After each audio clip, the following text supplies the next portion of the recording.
রাষ্ট্রের মধ্যে নামাজ কায়েম করবে। কি করবে? নামাজ কায়েম করবে, সালাত কায়েম করবে। এক নম্বর দায়িত্ব। ওয়া আতাউয যাকাত, দ্বিতীয় হলো তারা যাকাতের ব্যবস্থা প্রতিষ্ঠা করবে।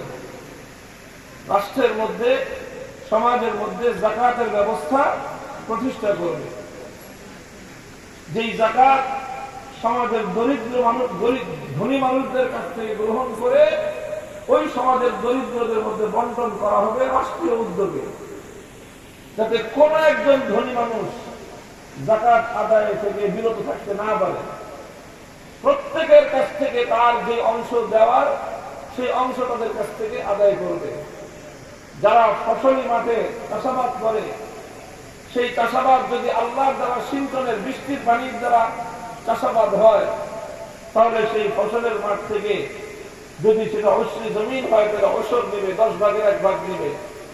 আর যদি নিজস্ব ব্যবস্থাপনায় সেচের পানি দিয়ে খরচ করে যদি তাদের চাষাবাদ করতে হয়, তাহলে নিশ্চয়ই ওসর 20 ভাগের 1 ভাগ দিবে। এরকম নানা রকমের অর্থনৈতিক বিধান আছে আল্লাহর পক্ষ থেকে। এবং সেই টাকাগুলো নিয়ে কি করবে? ক্ষমতাসীনরা নিজেরা ভাগ বাটোয়ারা করে খাবে না, সেগুলো ওই সমাজের দরিদ্রদের মধ্যে বন্টন করে দেবে। এটা হলো আতাউয যাকাত। যদি মুসলমানরা রাষ্ট্র ক্ষমতা পায়, তাহলে তাদের প্রথম কাজ হলো নামাজ কায়েম করা, 2 নম্বর কাজ হলো যাকাতের ব্যবস্থাকে পরিপূর্ণভাবে বাস্তবায়ন করা। এটা হলো 2 নম্বর কাজ। 3 নম্বর কাজ হলো আমারু বিল মারুফ, তারা মানুষকে সৎ কাজ করার নির্দেশ দিবে। সবাইকে বলবে যে ভালো কাজ করবেন, সৎ কাজ করবেন, নেক কাজ করবেন। তারা আল্লাহর বিধান অনুযায়ী সৎ কাজ করার আদেশ জারি করবে, সবাইকে আদেশ দিবে। শুধু অনুরোধ করবে না, শুধু দাওয়াত দিবে না। দাওয়াত দেওয়া এটা সাধারণ মানুষের কাজ। যাদের হাতে ক্ষমতা থাকবে, অর্ডার জারি করা হলো তাদের কাজ। তারা মানুষকে অর্ডার দিবে যে নেক কাজ করবা, ভালো কাজ করবা। এগুলো 3 নম্বর দায়িত্ব। 4 নম্বর দায়িত্ব হলো নাহা আনিল মুনকার, অন্যায়, অশ্লীল, শরীয়ত বিরোধী কার্যকলাপকে তারা নিষিদ্ধ করে দিবে।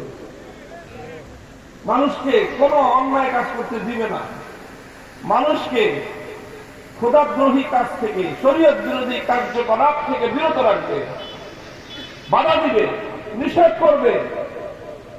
এই 4টা কাজের কথা কে বলেছেন? সূরাতুল হজ্জের 41 নম্বর আয়াত। আল্লাহ বলতেছেন, যদি তুমি রাষ্ট্র ক্ষমতা পাও, এই কাজগুলি করবা। এগুলো করার পরে আরো অনেক কাজ আছে, সেগুলো পরের কাজ। আর এই 4টা হলো প্রথম কাজ। এখন আপনারা বলেন তো, রাষ্ট্রের সাথে ধর্মের সম্পর্ক আছে না? নামাজ কায়েম করা ধর্মের কাজ কিনা? বলেন, নামাজ কায়েম করা ধর্মের কাজ না? যাকাত ব্যবস্থা প্রতিষ্ঠা করা এটা ধর্মের কাজ কিনা? তাহলে রাষ্ট্রের সাথে ধর্মের সম্পর্ক আছে না? আল্লাহ তো বলতেছেন যে তোমাকে রাষ্ট্র ক্ষমতা দিলে তুমি রাষ্ট্র ক্ষমতা দিয়ে কি করবা? শুধু রাস্তাঘাট ব্রিজ কালভার্ট বানাবা না, এগুলোও করবা। তবে প্রথম কাজ রাস্তা বানানো না, প্রথম কাজ নামাজ কায়েম করা। বলবেন হুজুর কারণটা কি? ব্রিজ না বানায় আগে নামাজ পড়ার কথা বলা হলো কেন? রাস্তাঘাট তৈরি না করে আগে নামাজের কথা কেন বলা হলো? কারণ যদি তুমি সমাজে আগে নামাজ কায়েম করতে পারো, ইন্নাস সালাতা তানহা আনিল ফাহশাই ওয়াল মুনকার, সর্বপ্রথম তোমার সমাজের, তোমার রাষ্ট্রের জনগণ, তোমার রাষ্ট্রের মানুষজন তারা নীতিবান হবে। তখন তুমি যে রাস্তা বানাবা, সেই রাস্তাটা টেকসই হবে। তখন তোমার রাস্তা দুর্নীতিতে, তোমার রাস্তার টাকা চোরেরা খাবে না। তখন তুমি 1 লক্ষ টাকা দিয়ে রাস্তা বানালে সেই রাস্তা 20 বছর টিকবে। আর যেই সমাজে নামাজ বাস্তবায়ন না করে, তোমার জনগণের মধ্যে তুমি নীতিবান জনগণ তৈরি না করে, তুমি যদি এর আগে রাস্তা বানানোর চেষ্টা করো, 5 লাখ টাকা দিয়ে রাস্তা বানাবা, 4 লাখ টাকা চুরি হবে, 1 লাখ টাকার রাস্তা 5 বছর টিকবে না।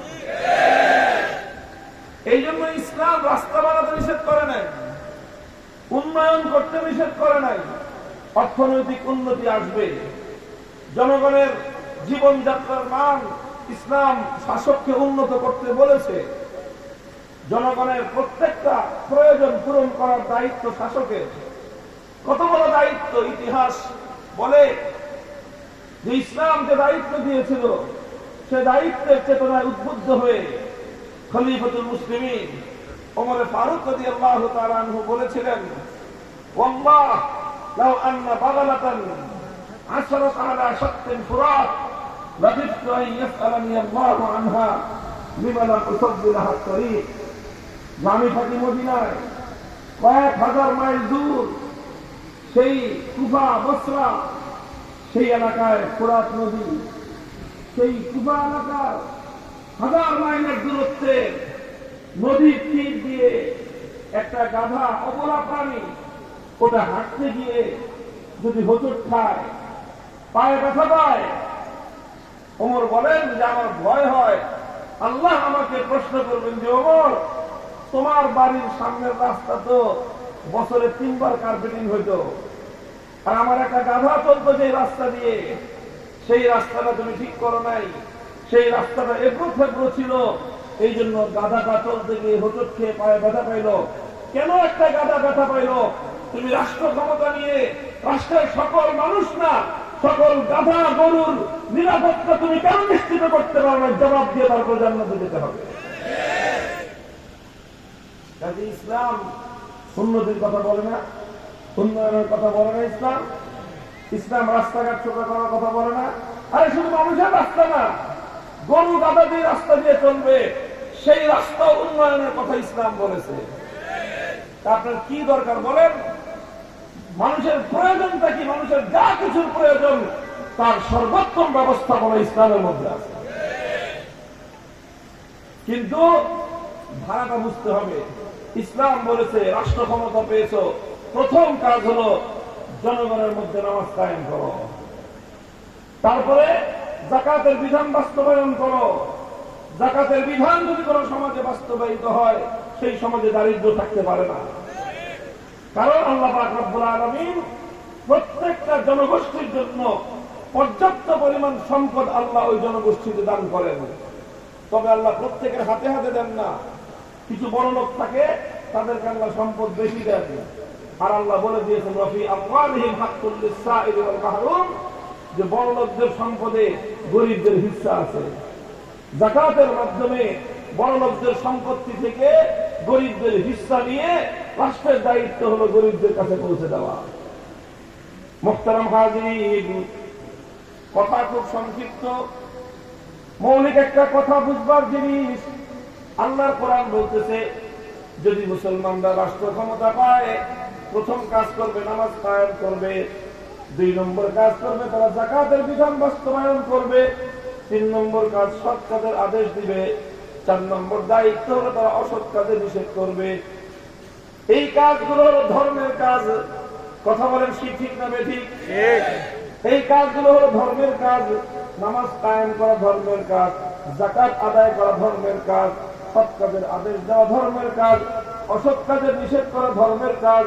আর আল্লাহ বলতেছেন রাষ্ট্র ক্ষমতা পেলে মুসলমানরা এই কাজগুলো করবে। সুতরাং রাষ্ট্রের সাথে ধর্মের সম্পর্ক আছে না নাই? কাজেই একটা মতবাদ আছে, যে মতবাদের মূল কথা হলো রাষ্ট্রের সাথে ধর্মের কোনো সম্পর্ক চলবে না। এই যে মতবাদটা, এই মতবাদটা ইসলামের মধ্যে চলতে পারে? ইসলাম বলতেছে রাষ্ট্র ক্ষমতা পেলে ধর্ম বাস্তবায়ন করবা। ইসলাম বলতেছে রাষ্ট্র ক্ষমতা পেলে নামাজ কায়েম করবা। তাহলে ইসলাম যারা মানতে চায়, ইসলাম যারা অনুসরণ করে, যারা মুসলমান থাকতে চায়, তাদের পক্ষে রাষ্ট্র ক্ষমতা পেলে সমাজে ইসলাম বাস্তবায়ন করা ছাড়া অন্য কোনো উপায় নাই। এই জন্য ভাই একটা মতবাদ আছে, এটাকে বলা হয় সেকুলারিজম। এর বাংলা হলো ধর্মনিরপেক্ষ মতবাদ। ধর্মনিরপেক্ষ মতবাদের কথা হলো যে রাষ্ট্র চলবে রাষ্ট্রের গতিতে, ধর্ম চলবে ধর্মের গতিতে, রাষ্ট্রের সাথে ধর্মের কোনো সম্পর্ক রাখা যাবে না। আর ইসলাম বলে যে ইসলাম চলবে ইসলামের গতিতে, রাষ্ট্র চলবে ইসলামের অধীনে। রাষ্ট্র চলবে ইসলামের অধীনে। তাহলে ইসলাম বলতেছে রাষ্ট্র চলবে ইসলামের আন্ডারে, সেকুলারিজম বলতেছে রাষ্ট্র চলবে ইসলাম থেকে আলাদা। এবার বলেন, ইসলাম আর সেকুলারিজম একসাথে চলতে পারে না? একসাথে চলতে পারে না। এই জন্য আমরা বলি যে একজন মুসলমান কোনদিন সেকুলার হতে পারে না। সেকুলারিজম অন্যান্য ধর্মাবলম্বীদের জন্য সমস্যা নাই। একজন হিন্দু ব্যক্তি সেকুলার হতে পারে, একজন খ্রিস্টান ব্যক্তি সেকুলার হতে পারে, একজন বৌদ্ধ ব্যক্তি সেকুলার হতে পারে, ধর্মনিরপেক্ষ হতে পারে, কিন্তু একজন মুসলমান কোশ্চিনকালেও সেকুলার হতে পারে না, ধর্মনিরপেক্ষ মতবাদের অনুসারী হতে পারে না। বলবেন হুজুর কারণটা কি? হিন্দু ধর্মনিরপেক্ষ হতে পারলো, খ্রিস্টান ধর্মনিরপেক্ষ হতে পারলো, বৌদ্ধ ধর্মনিরপেক্ষ হতে পারলো, মুসলমান কেন ধর্মনিরপেক্ষ হতে পারবে না? কারণ ভাই হলো, কথাটা হলো এই জায়গায়, তুমি যদি ধর্মনিরপেক্ষ মতবাদ বুঝে থাকো, তুমি যদি সেকুলারিজম বুঝে থাকো, তাহলে এই কথার উত্তর আমার দেওয়ার দরকার নাই, তোমার বিবেক তোমাকে এই কথার উত্তর দিয়ে দিবে। কারণ ধর্মনিরপেক্ষতার অর্থ হলো রাষ্ট্রের সাথে ধর্মের কোন সম্পর্ক থাকবে না। হিন্দুর জন্য এই কথা মানতে কোন সমস্যা নাই। কেন সমস্যা নাই? কারণ হিন্দু ব্যক্তিকে হিন্দু ধর্ম এ কথা বলে না যে তোমার রাষ্ট্র হিন্দু ধর্ম অনুযায়ী চালাতে হবে, এই কথা হিন্দু ধর্মে নাই। বৌদ্ধ ধর্মেও নাই যে রাষ্ট্র ধর্ম অনুযায়ী চালাতে হবে। খ্রিস্টান ধর্মে নাই এ কথা যে তোমার রাষ্ট্রকে খ্রিস্টান ধর্ম অনুযায়ী চালাতেই হবে। এই জন্য একজন খ্রিস্টান একই সাথে খ্রিস্টানও থাকতে পারে, সেকুলার এবং ধর্মনিরপেক্ষ হতে পারে। কারণ যেহেতু তার ধর্মের মধ্যে এই কথার বাধ্যবাধকতা নাই, তার রাষ্ট্রটাকে তার ধর্ম অনুযায়ী চালাতে হবে। এই জন্য সে খ্রিস্টান ধর্ম পালন করতে পারে, আবার রাষ্ট্রকে ধর্ম থেকে আলাদা রেখে সে ধর্মনিরপেক্ষ হতে পারে। বৌদ্ধের ব্যাপারে একই কথা, যেহেতু তার ধর্ম এ কথা বলে না যে তোমার রাষ্ট্রটাকে তোমার ধর্ম অনুযায়ী চালাতে হবে, এই জন্য একজন বৌদ্ধ রাষ্ট্রকে ধর্ম থেকে আলাদা রেখে সে বৌদ্ধ থাকতে পারে, আবার সে ধর্মনিরপেক্ষ হতে পারে। একজন হিন্দু সে ধর্মনিরপেক্ষ হয়ে থাকতে পারে, কারণ সে ধর্মের জায়গায় ধর্ম পালন করলো আর রাষ্ট্রকে তার ধর্ম থেকে আলাদা রাখলো। এইভাবে একজন হিন্দু ধর্মনিরপেক্ষ হতে পারে, কিন্তু একজন মুসলমান কোশ্চিনকালেও ধর্মনিরপেক্ষ হতে পারে না। কারণ ইসলাম বলে দিয়েছে ইসলামের মধ্যে রাষ্ট্রকে ধর্ম থেকে আলাদা করবার কোন সুযোগ নাই। ইসলাম যে জিনিসগুলোর সমন্বয়ে গঠিত, ইসলামের মধ্যে মানুষের ব্যক্তিগত জীবনের বিধিবিধান আছে, এটা একটা অংশ। ইসলামের মধ্যে মানুষের পরিবার জীবনের বিধিবিধান আছে, এটা ইসলামের আরেকটা অংশ। ইসলামের মধ্যে মানুষের ব্যবসা বাণিজ্য অর্থনৈতিক কর্মকাণ্ডের বিধিবিধান আছে, এটা ইসলামের আরেকটা অংশ। ইসলামের মধ্যে ইবাদত আছে, এটা ইসলামের আরেকটা অংশ। ঠিক তদ্রূপ ইসলামের মধ্যে রাষ্ট্র রাজনীতি এবং রাষ্ট্র পরিচালনার বিধিবিধান আছে, এটাও ইসলামের আরেকটা অংশ। কোরআনে পাকের অন্তত 500 আয়াত, কত? অন্তত 500 আয়াত আছে যে আয়াতগুলো রাষ্ট্র ক্ষমতা না পেলে বাস্তবায়ন করা সম্ভব না। ইসলামের মধ্যে বিধান আছে, চোর চুরি করলে হাত কেটে দাও, ডাকাত চুরি করলে হাত পা দুটো একসাথে কেটে দাও, কেউ হত্যা করলে তার উপরে মৃত্যুদণ্ড, তরবারি দিয়ে তার কল্লা কেটে হিসাব জারি করো, কেউ ব্যভিচার করলে অবিবাহিত হলে 100 ব্যত্যাঘাত লাগাও, বিবাহিত হলে তাকে মৃত্যুদণ্ড দাও। ইসলামের এই জাতীয় অনেকগুলো বিধান আছে, এই বিধানগুলো বাস্তবায়ন করতে হলে রাষ্ট্র ক্ষমতার প্রয়োজন। রাষ্ট্র ক্ষমতা না হলে এই বিধানগুলো কোনোদিন বাস্তবায়ন করা যাবে না। অথচ এই বিধানগুলো আল্লাহর কোরআনে আছে, আছে না নাই? তাহলে কোরআনে যে বিধানগুলো আছে সেগুলো কে বাস্তবায়ন করবে? খামাখাই থাকবে? এগুলো বাস্তবায়ন করতে হবে। এগুলো বাস্তবায়ন করতে হলে রাষ্ট্রের ক্ষমতার প্রয়োজন। এই জন্যই বলি যে ইসলাম যদি তুমি মানতে চাও তাহলে ইসলামের এক অংশ মানবা, আরেক অংশ মানবা না, এটার কোনো সুযোগ নাই। আল্লাহ কোরআন বলে দিয়েছে, আফাতুমিনুনা বিবাদিল কিতাবি ওয়া তাকফুরুনা বিবাদ, আফাতুমিনুনা বিবাদিল কিতাবি ওয়া তাকফুরুনা বিবাদ, ফামা জাযাউ মান ইয়াফআলু যালিকা মিনকুম ইল্লা খিzyুন ফিল হায়াতিদ দুনিয়া ওয়া ইয়াওমাল কিয়ামাতি ইউরাদ্দুনা ইলা আশাদ্দিল আযাব। তোমরা কি আল্লাহর কোরআনের কিছু অংশের উপর বিশ্বাস রাখতে চাও আর কিছু অংশকে তোমরা অস্বীকার করতে চাও? যারা এমনটা করবে দুনিয়াতে লাঞ্ছনা আর আখিরাতে কঠিন শাস্তি ছাড়া তাদের আর কোনো পরিণাম হবে না। ও মুসলমান, দুনিয়াতে আজ মুসলিম জাতির যে লাঞ্ছনা, এর বড় কারণ হলো মুসলমানদের মধ্যে একটা বড় অংশ গড়ে উঠেছে যারা আল্লাহর কোরআনের কিছু অংশ মানে, বাকি অংশ মানতে চায় না।